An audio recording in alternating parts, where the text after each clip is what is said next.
Hey guys, and welcome to a brand new video. The dust has settled, we're into a new year. January has gone seriously quick, and I wanted to talk about a couple of ways in which you can improve your drumming. So this started with just talking to students, asking them, what they want to get out of the new year. Do they have any New Year's resolutions? How do they want to improve themselves this year, etc., etc. So basically we put our heads together and come up with 8 really good ways in which you can just move your drumming along and kind of help you get out of a rut. We often get stuck in ruts when we're musicians, and that's never a great feeling. So take these 8 ways of improving your drumming as inspiration and see if it helps you at all. So let's get started then. So tip number 1 then of improving your drumming is to find new music. It sounds really, really obvious. We often get stuck in our way. We want to just listen to the same artists or the same bands, and we never think to, check out and broaden our musical horizons. So there's loads and loads of ways you can do that. You can go on Spotify, YouTube, iTunes Music, talk to friends, talk to family. Everyone has always got a new band that they want to recommend to you. So just by simply finding some new music, it's going to inspire you and make you want to improve your drumming, probably just because of sheer excitement of listening to new stuff. Okay, so great tip, listen to brand new music. And the second one, something I like to do a lot, is buy new content to learn. So for instance, I say to my students, well, let's improve your sight reading skills, and then you can go out and buy a book or a DVD or a magazine and sight read and just start learning to teach yourself a little bit. So it's a great way of getting out of a rut, is just buying a fresh bit of content and studying it and learning it and then trying to implement it into your own drumming. So that's fantastic. I use that all the time. It's such a good tool. I give it to all my students to say, look, let's just find new content and boost your skills that way. So it's a fantastic way of raising your game on the kit. So the third one is to try and hang out with other players. Now, that could mean other drummers. It could mean people that play piano, guitar, other musicians, singers. Just hang out with more people that are interested in what you do, which is music, whether that's playing live in the studio, teaching, whatever. Just surround yourself with more people who are like-minded, because I bet you that you will pick up some stuff just from talking to them, just from hanging out, maybe do a couple of jam sessions together. I know that I've got a couple of drumming friends where we often say, let's get together, let's trade some ideas, and as a result it improves your drumming. So that's a fantastic way, just go out and meet some new players.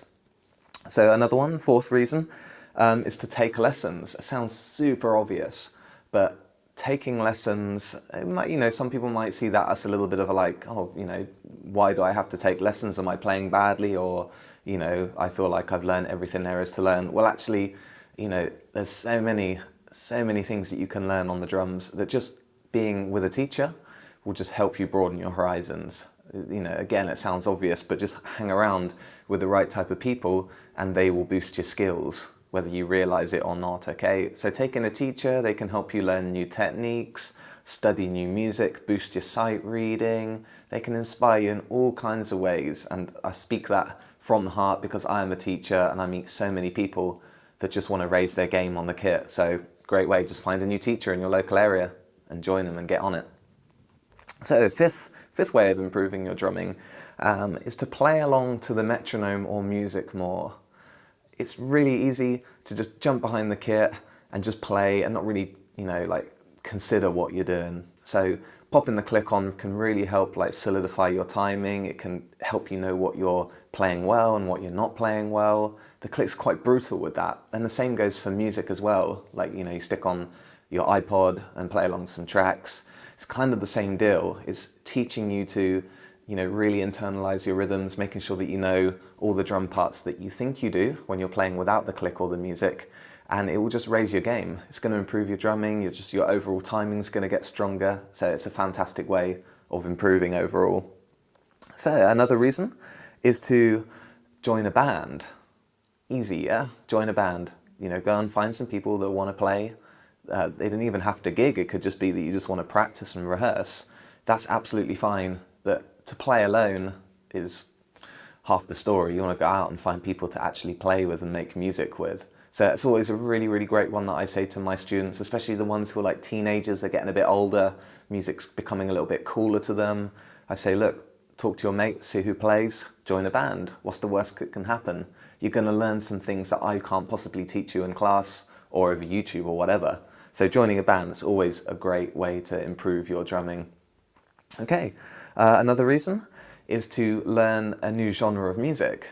So again, we get stuck in our ways, and that's how we run into ruts. We just get stuck. We're not willing to expand our taste in music, but it's such a good way of improving your own playing.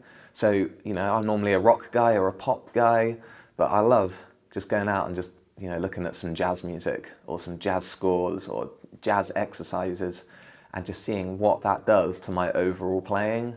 Same happens with funk. I've got another student who we get on really well, who's just joined a new funk band, and he was in a rock covers band before, and he's had to completely reanalyze the way he's playing because he's now playing funk rather than much harder hitting rock tracks. So I think that's great. Just learn a new style, really put yourself out your comfort zone, and I guarantee you that you'll come out stronger than you were before. Okay, and finally, again, a really obvious one, but maybe some people get lazy over this, is to actually record yourself more. And that could be audio, it could be recording your video, whatever. Anything that you can listen back and analyze is a great way of improving your drumming. So that could mean just investing in a couple of simple microphones and recording yourself more. Maybe you've learnt a new exercise and you're thinking, how do I actually sound when I'm doing that? So just simply buying some microphones and recording it really lets you know how well it sounds, not in real time. Same goes for video. You can actually analyze the way you look when you're playing, which is why I love doing YouTube stuff so much, because it's like an analytical tool for me. So I watch my videos and think, I didn't like the way I was moving there, or that looked like I was straining. I had loads of tension in my hands when I was playing that rhythm. So for me, that's really helped me raise my game, and it will continue to. That's why I love putting out YouTube content. So yeah, record yourself more. Again, all of these seem really, really simple stuff, but it's easy to forget. We get lazy. So I hope this has inspired you to, at least want to try and, improve your skills in some kind of way. And of course, if you've got some different ideas, additional stuff that I missed out, then please leave them in the comments below, and start commenting and see what the other watchers have said. Please subscribe. So just click the subscribe link.